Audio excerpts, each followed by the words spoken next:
All right, everyone, welcome back for another episode of Carnivore Trades. Today's Friday, September 3rd, 2021. Market's just kind of hanging in there right now as we look at the SPY here.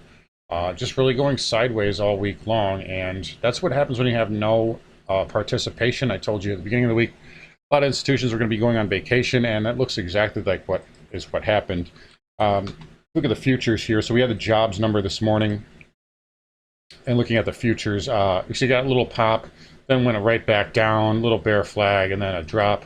And then, market recovered and we started chopping back up. And I pointed this out on Twitter. You look at the semiconductor, actually, we'll just look at the intraday here. Look at the semiconductors held up really all day, and they led. And I said that with the semis leading, this market was going to hold on, and it has. And look at the QQQs here. Yesterday, I gave out this level at 379. Look at that, we opened right here at the little double bottom and just never looked back. So that 379 is held on the triple Qs there.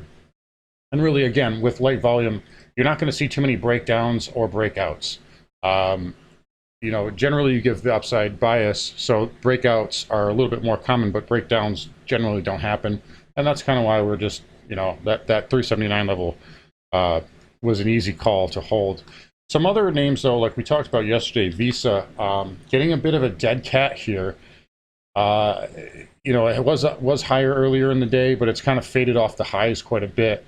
And this name you want to see, and MasterCard, the same thing. You want to see these get bigger bounces here. But again, there's not a lot of participation, so they should defend these levels when we come back on Tuesday.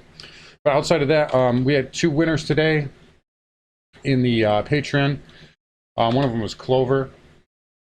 So we got out, I actually got a much worse exit on this than a lot of the members did. A lot of the members got out at 9:45, so they took about 11-12% on this. So that was an easy money gain in 2 days. And then we also took profits on AG today. We're still holding a second half position on this with a break-even stop. So this one should get going really nicely to see it pop up here. So two winners today in the bank. And if you're not following me yet, just come check it out, man. Members are paying for years and years worth of the service in literally the first week and a half that we've been doing this. So come check it out. It's $5 a month. You literally can't go wrong. Try it out for a month. Try it out for 2 months. And, just see if you like it. But I think you will. Anyways, so those are moving nicely. The metal's having a nice day, obviously, as we just looked at AG. Gold getting a pop here, 1.2% on the day. As we approach the final hour here, should have a little bit of resistance at these pivots around 1840.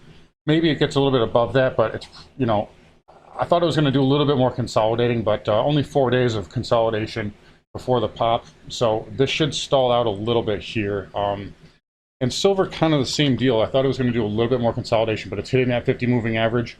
Notice that this is where we broke down from, and that's kind of where we're going, and that's kind of where we're stalling out right now. But can't say too much about it. Hey, metals are having a good day. So, and the dollar is lower. It's into this lower trend line. This should hold. I'm not pulling the trigger on a long yet. We're just going to continue to monitor it. I don't think the markets are quite ready to fully break down, but they are pretty close. I will have a cycle date coming up. I talked to you guys about that a few weeks ago.